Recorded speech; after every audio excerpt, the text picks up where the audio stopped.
I don't think land should be something that's handed down from generation to generation. I think that if your father bought this land or he farmed it, then you have to prove yourself worthy of farming it and taking care of it in order for you to inherit it. How much wealth around the world is passed on from generation to generation? You know, it's sad that there's so much wealth that if it was spread around evenly, everybody would be wealthy. But when we concentrate it all in one small group of people, like 10% of the world people own 80% of the wealth of the world.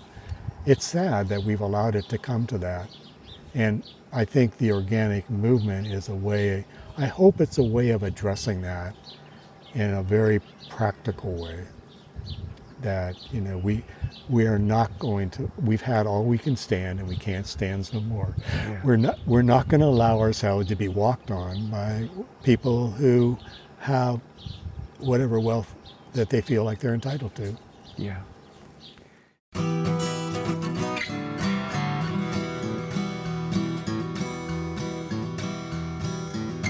Welcome to the Real Organic Podcast. I'm Linley Dixon, co-director of the Real Organic Project. We're a grassroots, farmer-led movement with an add-on organic label to distinguish organic crops grown in healthy soils and organic livestock raised on well-managed pasture. You just heard from Jim Durst, a longtime organic vegetable grower who farms hundreds of acres in Yolo County, California. My co-director Dave Chapman spoke to Jim last fall about what it's like to farm organically among a community of farmers who just don't want to have anything to do with it. They also spoke about fair labor practices and about the challenges of land ownership for future generations. I'm welcoming Jim Durst today to the Real Organic Project podcast. Jim, I just spent 2 wonderful hours touring your farm. It's fantastic. So tell me a little bit about your farm. We've talked about this, but just, you know, how did you get started? How big is it? Well, a few things like that. I was working with my brother. We were farming conventionally and in the 80s, and in 83 or 84, we put in 20 acres of organic wheat. And actually it turned out to be a really good crop, but I didn't have any market for it. You'd grown up on a farm in California? I grew up on a farm, yes. My dad was a dryland farmer, as was his dad, and as was his dad. Wow. And they were raising grain and sheep, so that was their rotation. The livestock would come in and feed off the stubble after the grain crop came off. And then the following year, the livestock would be put back on the fields and would feed down the spring crop that came in, whether it were kind of weeds or whatever was not planted. And then the sheep in turn would fertilize everything. And then the third year, they would go back in and put grain again, and that was the cycle. And it was kind of self-sustaining. He never put any fertilizer on anything. He just grew grain and raised livestock, and they timed it just right so that the crop was worked in, and the non-cover crop or the weeds were worked in the spring, and they broke down there was enough moisture in the ground, they would break down. Yeah. And then the following year they'd come back in with grain. So it was rudimentary, but it was not something you would get. They did very well on it, but it's something you wouldn't get rich on today. You wouldn't even be able to pay the bills, I think. Were they selling wool, or were they selling more mutton? They were selling grain. They were selling wool. They were selling lambs. Yeah. And so they kept their good ewes for breeding stock. Okay, about how many acres was that? I think they probably had 500 to 700 acres they farmed. Yeah. And in any one year there might be 200 acres in grain, and the rest was part of this circular cycle of resurgence. And was it close to this? Yeah, it was actually north of here a little bit. Yeah. And my grandfather, he bought this house, he bought this property, I think in about 1920s, 17 or something, and then there was another house here. They tore the house down. He built a new house. Yeah. So you came along. You had different ideas. I came along, myself and my siblings. I had 6 brothers and sisters, and we grew up in the 50s and 60s. Yeah. And I kind of took off. I kind of got interested in organic farming, mostly by reading some of Rodale's stuff. Yeah. And things. And there was a whole movement at that time in the 60s of getting back to the land, and there was some people who were starting organic farms in the San Francisco Bay Area, north of San Francisco. UC Davis was somewhere around this area, even in our area. So I guess just through assimilation, it was something I believed in. I gardened when I was young. I went out, I got recruited to work in the Pacific for 2 years in 1974 and 75. I was working on small scale farm development there. Just help me get a little more context. Was this Vietnam War era? Yes. Okay. Yeah, I graduated in 69, from 1969, from high school. Yeah. So it was, the Tet Offensive was in 68. Yeah. And just the people were getting tired of being lied to by the government. And there was also just a whole culture, or counterculture, we called it, the counterculture of people who didn't really buy into the capitalistic system of go to school and get a job and raise kids and send them to school like them, get good jobs, and then retire from your job after 60 years and die a few years later. They thought there was, I think, more to life than that, and they were all on the way to find out what it was. Yeah. So you wanted to grow organically. There was a political background to this.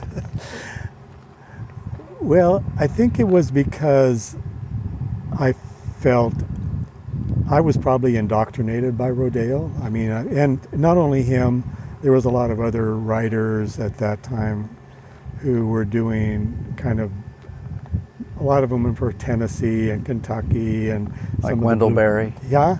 Wendell Berry. Wendell Berry, yeah, and he was definitely an influence, and I think the fact of living closer to nature and more in tune with nature and the natural processes, and seeing ourselves as an intricate part of that process, and not set apart from it. Yeah.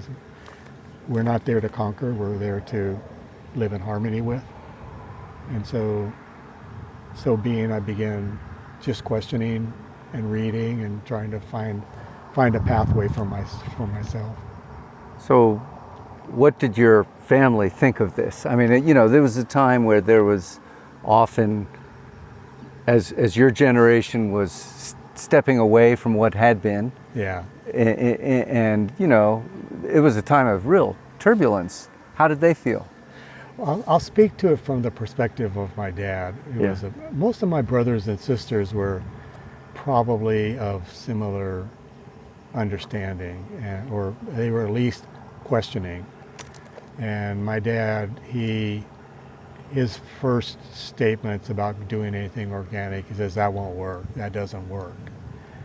And he wouldn't argue with me, but that was basically what he didn't argue with the kids, and he also gave us all the freedom to do what you want to do, figure it out for yourself. And so whenever anybody came along and said you can't do that, it just kind of became an impetus for me to try to figure out how to do it, because who likes a challenge? I mean, who doesn't like a challenge? Yeah. All right, so how did it work? How did it go? If I had $1 for every mistake I made, I could have retired a long, long time ago.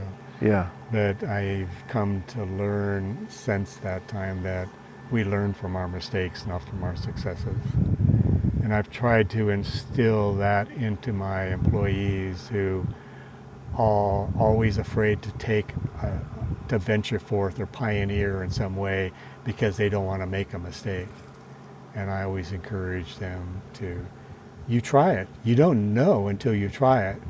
But if you don't try it, then you don't know, period. Yeah.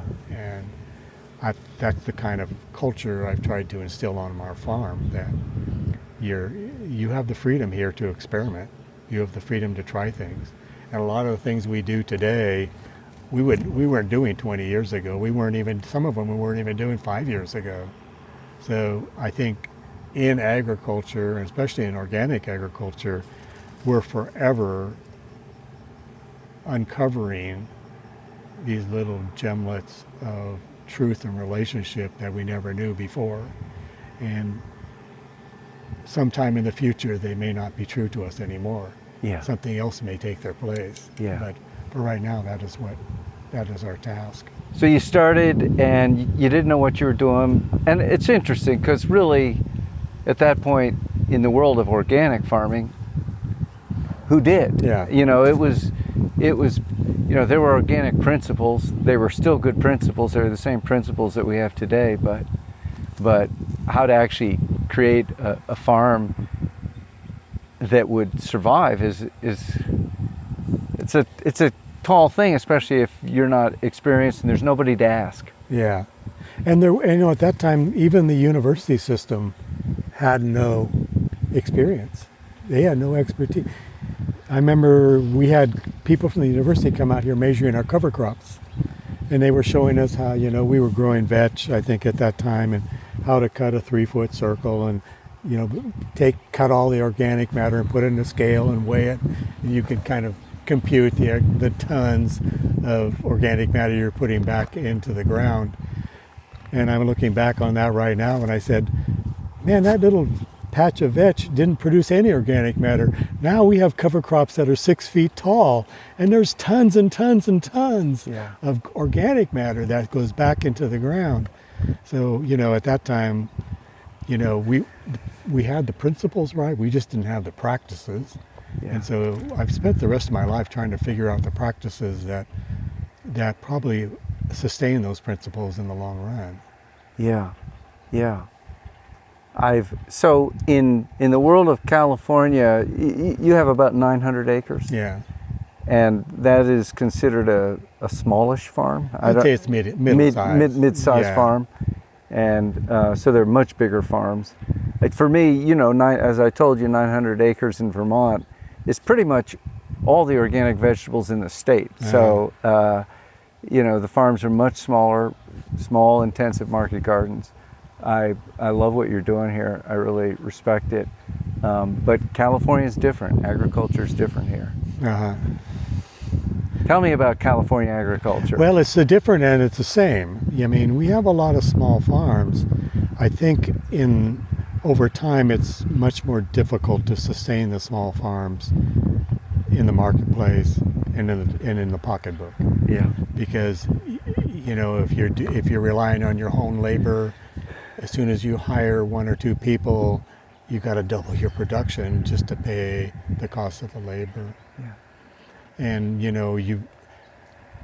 I felt the way to access the wholesale and retail markets was you had to get a little bigger. 3 to 10 boxes of tomatoes doesn't really garner the attention of too many retailers. But if you show up with 50 boxes of tomatoes, and then you can start accessing wholesalers. So we did, in addition to the retail stuff, we were also doing some farmers markets when we first started out. But they were really labor intensive for a little bit of cash. And it was a cash market, so that was kind of nice. But after all the work, it was like going to a farmer's market was like a 12 or 14 or 16 hour day by the time you picked and packed and loaded and unloaded and set it out and sold and talked to everybody and pick everything up and clean it up and put it back in your truck and bring it back and dispose of it or something. You had a long day in there, and I could have a truck come to my farm and pick up one pallet and I'd make as much money as I did a whole day at a farmer's market. And I said, maybe this is what I want to try to do. I think maybe there's more of a financial reward to it because I also had to make money at what I was doing. You can't, principles are nice, but they don't always put food on the table. Yeah. At this point, you feel that the farm has matured to a place of being financially viable? Yeah, I think somewhere around the year 2000, my wife and I, Deborah and I, sat down and we just decided, what do we need to do to make this farm work? Just a real simple question, but it's one we never really asked, and we just came up with like 10 things that we need to do if it's going to work. And we just started working on them. And things slowly but surely began to change. And as the markets grew, our experience grew, and then we needed a little more land. Every year we increased our acres a little bit. In order to maintain a proper rotation, we needed a little more land. So, we didn't go from 5 acres to 100 acres overnight. It was a slow, steady buildup. And I feel that was probably a smart move to do things slow and learn as you go. It's easy to lose a whole lot of money in 1 year if you don't know what you're doing. Yeah. Yeah. Sometimes it's easy even if you do know what you're doing. Yes, that's true. So, I know that you're very generous with sharing what you have learned. And I learned a lot about growing tomatoes today, and I know a lot about growing tomatoes, so that was really fun for me. Are you were young when you started this. You're not so young now. I'm just curious, is there a community that has grown and it's got generations and there's information transfer and a mutual support? There's a lot more information available through the different schooling systems we have right now about organic farming than there ever was when we were in school. I mean, there's actually nonprofit organizations that teach you how to be an organic farmer and, how to start small and how to market and things like that. When we were doing it, it's like, who do you ask? Well, you go, hopefully you have a friend or a neighbor who has some experience that maybe knows something about the best tomato variety or at least can refer you to one. And now, I'm looking back and even looking around, we've accumulated so much experience that I feel is kind of invaluable. And, even though I'm 70 years old, I think it's time. I've been spending my time trying to move teach the people who work for me what I've learned, so that when they go out and they see a problem in a field, they know what it means. They don't have to, run and not respond or respond in an inappropriate manner. Yeah. So let's talk about the people who work with you, because, you have, I think, strong beliefs, and you've made those beliefs work. Mm-hmm. So you pay people pretty well to work here. Well, let's put it this way. I like to pay people a living wage. Yeah. And I spend a lot of my time working for a below living wage. And I don't look back and say, damn, I knew I should have got that PhD. I feel like there's a lot more pressure on people today because the cost of living is so much higher, especially in California, that a living wage is important.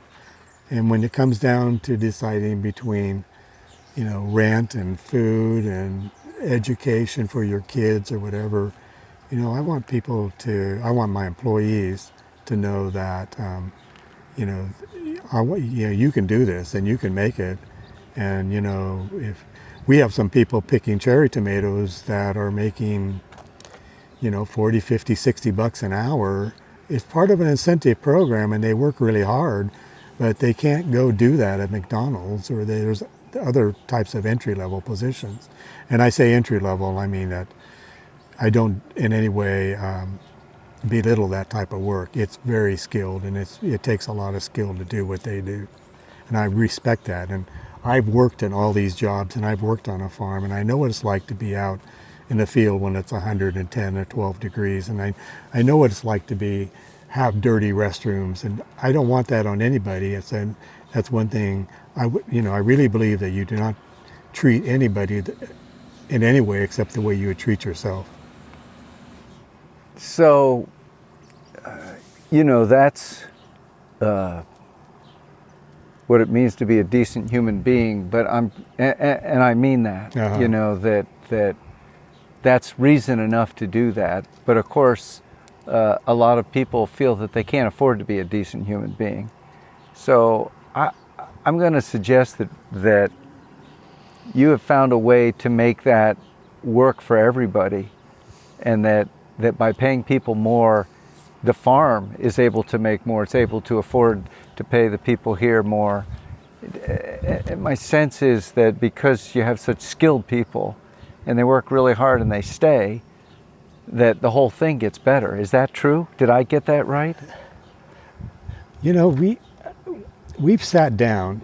One thing we did back in 2000 is we had to know what it cost us to do what we were doing. You can't set the price if you don't know what it costs you. So if it costs you $20 to grow and pick and sell a box of cherry tomatoes, and you're selling it for $15, eventually the bank will catch up with you, or somebody will. But if you know that it costs you $4 to grow and to harvest, or to say it costs you $10 to grow a box of cherry tomatoes, and it costs you $2 for fertility and for irrigation, and it costs you $2 for overhead, and it costs you $2 for seed. That's $6, and it's costing you $12 to grow it. That gives you $4 in there. So we need to harvest. So how can we take that $4 and give it to our worker? So we decided that we have this. We through the help of a guy from UCD named Gregory Bilikoff, we set up this incentive system. So for everybody, if you're harvesting in cherry tomatoes or whatever crop, we have different incentives for different crops. In cherry tomatoes, if for every box you pick, you get $4. Well, our minimum wage on the farm is $16. So you're automatically guaranteed $16. But say if you do 5 boxes, then you got 5 times 4, you got $20 an hour. And if you do 6 boxes, you got $24 an hour. And if you do 7 boxes, you do $28 an hour. Consequently, it doesn't cost us any more. It only costs us $4 a box. So my job is to convince them, and I mean them, the people who are harvesting, you pick as many boxes as you pick, because I want your paycheck to be good. But it doesn't cost me any more money. And our farm makes its margin. It's not like you have to take money out of your margin to pay your employees more money. It's built into the sales system and the harvest system. And now, I think it's common when they do start picking 8 boxes an hour, you change the rate. No, we don't. No, I know you don't. It is common. I'm just saying that's what people do a lot. Gregory Bilikoff said, don't you ever change your rate down. He said, if you change it down, you've just destroyed your system. You keep it, and you want them to make money. You want them to benefit from their work. Yeah. And I totally believe that. And, we have incentive systems built in for watermelon harvest, for the people tying our tomatoes. We've tried to work on the hoeing and the field crew. We just try to pay a good minimum wage or above minimum wage for field crews. In places where we don't have incentives, it doesn't work, then we have a base wage that we feel is probably not the best. I think the minimum wage should be like $20, but right now it is what it is. You're a little higher than the minimum wage. We are above. In California, the minimum is 15. You're at 16 to start. Yeah. And I assume that goes up as people get more skilled. What's a good picker make? A good picker makes $400 a day. Yeah. An 8-hour day. 8-hour day. So they're making $50 to $60 an hour. We have some of them that have made $500 a day. Yeah. So. And they get a lot done in a day. They get a lot done. It takes a lot fewer of those workers than the ones who are getting minimum wage. Yeah. And are satisfied with 3 or 4 boxes an hour. Yeah. So it's our job to try to recruit these piece rate workers because they are the cream of the crop. Yeah. And in our area, they're 99.9% Hispanic. Yeah. We've had a few, I would say, Caucasian workers, but they basically couldn't cut the mustard. Yeah. And even in Mexico, there's certain areas of Mexico that have better workers than other areas. So if you're selective about that. And I don't mean to be discriminatory about that. It's just that, good runners come from Nigeria. Yeah. It's kind of like, I don't know if it's biological or it's cultural or a combination of different things. Yeah, yeah. I mean, I'm sure there's a strong cultural element, right? Yeah. That some people just grow up doing this kind of work and have a strong work ethic. They have an ethic. Yeah. They have the ethic, you know. Yeah. Well, it's great to see a place where, they're rewarded for that ethic. We're having this conversation, Jim, because I think it's not that common. Yeah. And I don't know, maybe it is out here, but is it? Or would you say that it's unusual for somebody to get paid $500 even I don't if they're think you'll find spectacular? many farms in California with that kind of, and the only way we're able to do that is if we know our costs. Yeah. We have to know what our costs are, and the people we sell to they have to know that in order for us to pay our people and recruit good people to work, we have to get this price for our tomatoes. So don't come and insult me with a low price. Yeah. And they respect that. They do. You'd be surprised they respect it more than people who are just out there throwing numbers around, seeing if one of them lands on the horseshoe. Yeah. Yeah. Good. And you feel that the people here also have kind of a long-term commitment to the farm? I have a lot of people that have worked here. My longest term guy, I think, has been working here 35, 40 years. Yeah. But there's a lot of them that have been working 30 years. Yeah. And they started out picking cherry tomatoes. Now they're, the head of the purchasing department. Right. I mean, he does all the buying. And another one is in charge of all the field operations. Yeah. So, people have worked their way up. And another one's my head of all irrigation, and he's the head of maintenance. Yeah. So they've worked up from jobs that they started at entry level, but there was a place for them to go too. And I think the hardest thing for a lot of growers is just to recognize the skills that people really bring to the table. Yeah. And to allow those skills to grow. Yeah. Well, just a little more about your farm. Then I got kind of a different class of question, but so you grow a lot of cherry tomatoes, like 100 acres of cherries. Yeah. And say some of your other crops? We also grow seedless watermelon, and we grow alfalfa. We grow barley. We grow winter squash. We grow about 4 or 5 varieties of winter squash. Yeah. So, and then we grow asparagus. Now, asparagus is a perennial crop, so it's one crop that we leave in for 10 years. So that, when you have asparagus in your rotation, you got to think, well, I can't rotate that into those acres until that crop comes out. So if you have a rotation, if you have 100 acres of tomatoes and you have a 4-year rotation on your tomatoes, you need 400 acres that you can rotate that crop through in order to just maintain a good crop rotation practices. Yeah. And you cover crop? All of our vegetable acres are cover cropped every year, The perennial crops, of course, are not. Asparagus is its own cover crop. It grows this immense fern canopy that every fall frost kills, and then we chop all that down and work it right into the bed. I mean, that ground out there probably has as much carbon as any of the ones that we cover crop. And Yeah. so I believe in cover cropping. I think it's the only way that we can maintain high levels of carbon and microbiology in our soils.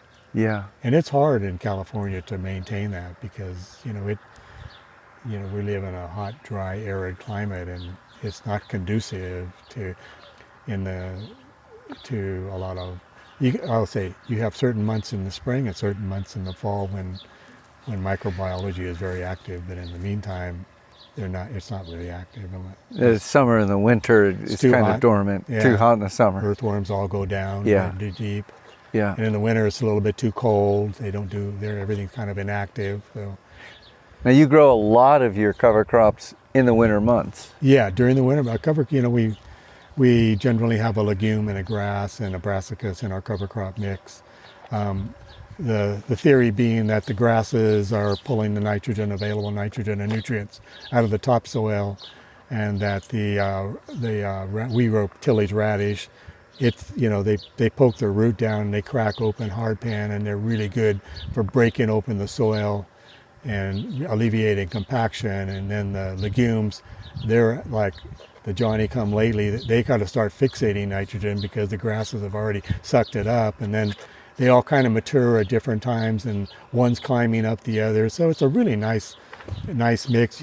You can become really, really diverse in your cover cropping, but sometimes too much diversity is really expensive and may get lost in the diversity of it. So what we're doing, and now we've started using broccoli as a summer and fall cover crop because of it has a tendency to break up the cycles of verticillium and fusarium that are present in our soils. Yeah. Yeah. So, organic is still the exception in California agriculture, right? Most of your neighbors, if you get a quarter mile away, are they mostly conventional? We have this mix. I have a few neighbors. My cousin who farms right adjoining me in a number of fields.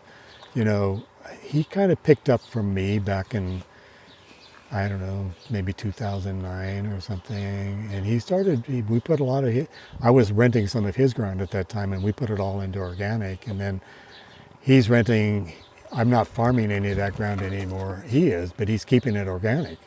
And he's farming organically, and he's growing some organic rice. But then I have other neighbors who farm next door. I was driving down the road today, and he was out there spraying some form of 2,4-D on his irrigation ditches to kill the weeds out the window of his pickup with no mask and no gloves. And I thought to myself, this is mobile insanity. Yeah. Why would anybody choose to do this? And he's younger than me. He's probably maybe 60 or something. Yeah. I don't know. So we got, some people just don't pay attention, or organic is a term to gain a market. It's not a philosophy about how we relate to the earth. Yeah. Yeah. So you're certified with the Real Organic Project. You're actually on the standards board. Yeah. What a coincidence. I worked on CCOF standards for a long time back in the 80s. So it's like, and I was, it's been a little learning experience with your standards board because it's geared around, the way CCOF farms at that time were all, 10, 12 acres, or maybe a large one was 30 acres. And, the biggest arguments was about, can I take the ashes out of my fireplace and put them on my garden? Because I've changed, that fertilizer has been processed through fire. There was a lot of minutia that was argued over that at this time in history nobody even remembers or cares about. Yeah. It was life or death at that time, and Yeah. I think that I see the organic farm movement in some ways, mimicking that a little bit, the real organic Yeah. standards. And I think it's healthy. It's healthy to have open discussions about what it really means to relate to the earth. Do you think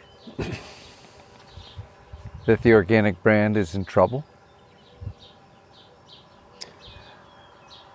Well, I guess it depends. I think the ethic of the organic brand is in real trouble. I kind of closed my eyes for a lot of years and I wasn't paying too much attention. And then the next thing I know, hydroponics are certified and aquaponics, and it's capitalistic tendencies tend to reduce integrity into patterns that are easily replicable and that people can make money on. And if the integrity does not meet or cannot be reduced to those patterns, they change the integrity so it can. So it's okay, so what? You sprayed Roundup there. It's not really out in the field, it's okay to call something that's not soil organic, that's grown in unsoil. So, I think that the more we compromise the term, the less the term means. And I think we're at a turning point in the history of the organic movement that we either put our foot down or we just step out of the way. And so, we can decide, us growers who are experienced, a lot of the ball's in our court right now. We have to decide if we're going to allow this to continue to happen, or we're going to stand. And I've been, the Real Organic program, I've just been so inspired by the integrity of the people who have decided that, they're going to throw their hat in the ring and they're not going to, I've had all I can stands and I can't stands no more type of attitude. Can I change the subject just a minute? Absolutely. Okay. Most of us grew up in a Judean-Christian heritage of some sort. And if you haven't, you were probably influenced by it, even if you don't know it. And, I'm not a real Christian type person or anything, but I do believe there's a lot of wisdom in the scriptures, especially the Old Testament, especially the New Testament. And in the Garden of Eden, the word Adam is derived from the Hebrew word for humus. And it's kind of interesting that our relationship to the Garden of Eden is that we are there to manage the humus. And we are there to be stewards of the planet as a species. We're not to monopolize it. We're not to reign over it. We're there to see ourselves as being connected. And in the New Testament, the idea that you treat your neighbor as yourself, we've always limited that down to Homo sapiens. But really our neighbor is the earth. And our neighbor is that tree, and the neighbor is that watermelon, and the neighbor is our rock, and our neighbor is our streams. And if we treat them as if we would want to be treated, we wouldn't be spraying them with 2,4-D. So I think the heritage that we've inherited through our cultures, there's a lot of wisdom there that has been manipulated to mean something other than what it was intended in its original form. And that's my theology. I like it. I feel that there's a big discussion going on inside all of us. And, we're all, as you say, we have these values that come from all over a long time that, David Bronner said, all religions are really the same in that they have the values you talk about, which is, love the earth as thyself. Mm-hmm. And at the same time, we also have this part that, wants to make a buck. Mm-hmm. And we live in a world in which there's tremendous, even respect given to, like, well, who made the most money? And we're wrestling with this inside each of us, and of course in the culture we see this tremendous debate. I think the debate is whether we will destroy the planet as being habitable to humans. Yeah. It's a serious debate. Yeah. You know, it's it's been going on probably, I don't know where I'd say it started, but there's two diametrically, is that the right word? Opposing thoughts in Homo sapiens. One is that the earth is nothing but abundance, and there's plenty for everybody. This comes out of Judeo-Christian heritage too. There's plenty for everybody if you don't take more than you need and you give back whatever you don't need. And the other is that the earth is really about scarcity. And so our job growing up is to go out and make sure we get our share, which has, I think, in history has promoted colonialism. It's promoted warfare.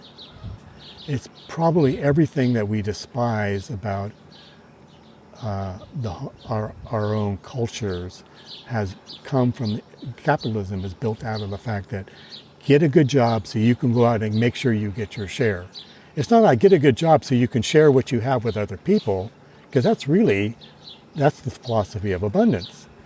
So when you have these two diametrically opposing thoughts that are at war in our culture around the world, not just Western culture, it's in all cultures.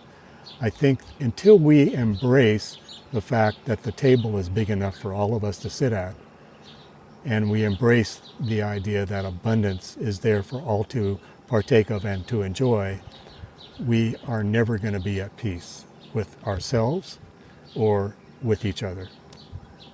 Yeah. You said something to me earlier I was really struck by. You said, I don't own the land. We're all just renting it while we're here. Yeah. Can you talk about that? Yeah, I'd probably be called a socialist, but I think that I don't think land should be something that's handed down from generation to generation. I think that if your father bought this land or farmed it, then you have to prove yourself worthy of farming it and taking care of it in order for you to inherit it. How much wealth around the world is passed on from generation to generation? You know, it's sad that there's so much wealth that if it was spread around evenly, everybody would be wealthy. But when we concentrate it all in one small group of people, like 10% of the world, people own 80% of the wealth of the world. It's sad that we've allowed it to come to that. And I think the organic movement is a way, I hope it's a way of addressing that in a very practical way. That, we are not going to, we've had all we can stand and we can't stand no more. Yeah. We're not going to allow ourselves to be walked on by people who have whatever wealth that they feel like they're entitled to. Yeah. I don't want to get into it. No, that's great. You said when we were talking earlier, you said that Leah Penman had said some things that were important to you, that you appreciated her eloquence about things that you felt very much in your heart. Could you just talk about that for one was, of course, the injustice of raciality. And, we pride ourselves as being a nation of immigrants. But sure, we all, my grandparents and my wife's grandparents and great-grandparents, they all immigrated here freely. But not everybody came here sitting in first class on a ship. A lot of them came in the hulls. And they did not come here by choice. And they did not come here of their own free will. And when they got here, they were not treated as if they were human beings. They were treated less than human beings. And then we have the audacity as a culture to say, well, we've given everybody a same chance. It's never worked that way. There's no racial equality. So I think, in terms of black farmers, they've probably been mistreated in the same way. It's just ingrained in our social system how to treat one race different than another. Look at all the immigrants sitting at the border. I hate to say it, but there's some injustice going on there. And, I understand the ideas of people who want to keep the borders shut, but the borders weren't shut when my grandparents walked across the bridge. How come they're shut now? It goes back to scarcity and abundance. Well, there's not enough room for them here. There's not enough food. It's like we got to protect we got to protect what we have. But if we think about the fact that there's plenty for everybody, then we start looking for ways to open those gates to let those who need safety and a place of justice to come, because that's what this country is about. It's about justice for all. Yeah. And Leah, I think the fact that she's kind of got involved in agriculture and she's training youth and other people, I think that's what we all are about. No matter where we are, we're all about growing the seeds of the next generation and growing them in a healthy way. And I feel I admire people who do that. Yeah. Yeah. Well, one of the things I get to read a lot of people, because I try to read books before I interview people, and I'm really amazed at. We were talking about Michael Pollan. He was so eloquent in describing our problem, our dilemma, the omnivore's dilemma, and he really did a good job. What I feel the Real Organic Project is trying to do is to go, well, how do we resolve that dilemma? How do we move towards, the society that we want, the ecology that we want, Do you think that we can do that? Do you think it's worth trying? Well, I don't know if I'm qualified to answer that question. I don't know who else That's is. a big question. Yeah, it's a big question. I know. That's a big question. With that old saying, if not now, when? If not me, who? And I think those are the questions we need to be asking, that we can't keep passing the buck off to the next generation. And we found that with climate change. It's going to catch up with us pretty soon. We have to deal with the roots of some of these issues, and acknowledge where they came from and how they happened, and write history so that that's what it's stated in history, so that we all can come to a new plane or level of understanding with each other and how we're going to live together. And what was happening on January 6th, at our federal capitol, it made me sick that that this was going on in a country that was supposed to be built on justice. And how can I don't want to go there. That's a whole different subject. But I've always thought that, and my mother instilled this in me, my mother was a social justice advocate, and I'm a member I'm on the board of the Yolo Food Bank, and I'm also a member of a local community development corporation. And my response to whenever people ask me to do anything is I always say yes before I say no, because in saying no, you've already shut a door. In saying yes, you've at least kept the door open to think about it. And I think that